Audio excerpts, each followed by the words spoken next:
This week on Maker Update, AI music boxes, 3D printed off-road bots, a solderless MIDI xylophone, and a new way to handle your keys. Hey, I'm Donald Bell, and this is Maker Update, our weekly show covering the latest projects and tips from the Maker community. I hope you're doing well. I've got another great show for you, so let's get started with the project of the week. Check out this AI synthesizer project by Johan von Konow called Leet AI. Most modern synthesizers or drum machines are designed to cram as many features as possible into one box using a system of menus and secret key combinations that can be frustrating. Johan's idea here is to break the features and instruments out into their own dedicated boxes, which connect to each other wirelessly. For example, one box handles the bass line while another handles the lead. One box defines the chord progression for the song while another handles the drums.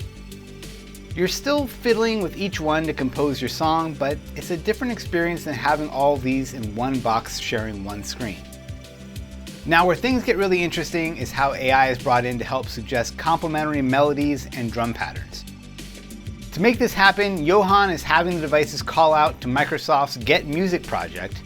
Their service uses an AI diffusion model to generate new tracks based on MIDI files you send to it.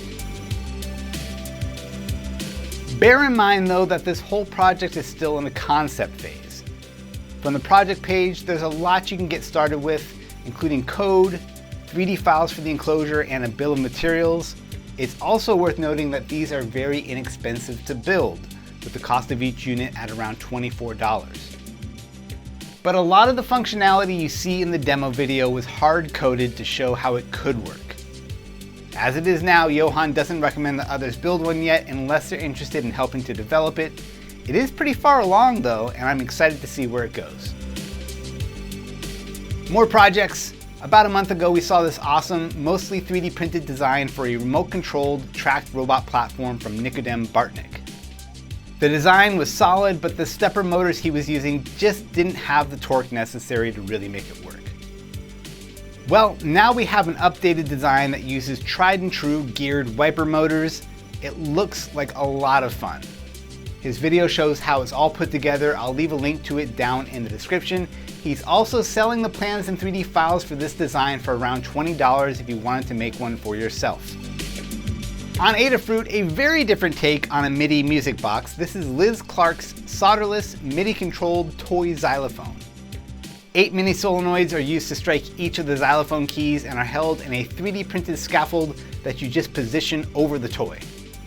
What makes this project solderless and relatively easy to pull off is Adafruit's latest 8-channel solenoid driver board. Not only can this board connect to your microcontroller with just a STEMMA QT cable, but the screw terminal blocks on the board make it easy to connect up each solenoid with just a screwdriver. And we get another inspired invention from Simone Giertz. In her latest video, Simone shows how she went from an idea to a working prototype for this door handle that includes key storage. Using a combination of laser cut plywood, hot glue, 3D printing, and these custom welded brass key rings, Simone takes us through the whole adventure of bringing her idea to life.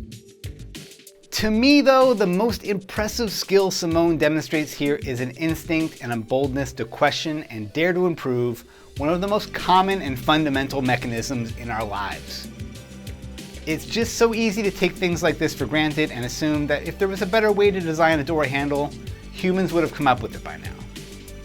But that's not how progress happens, and I think we'd all benefit from taking a more Simone-like approach to questioning, customizing, and improving the things we use every day. Now for some tips and tools.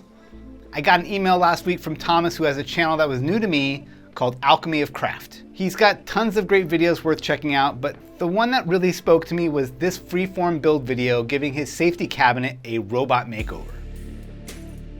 Chances are you have a stockpile of misfit materials, greeblies, and doodads waiting for the right project. Here's a great way to put them to use.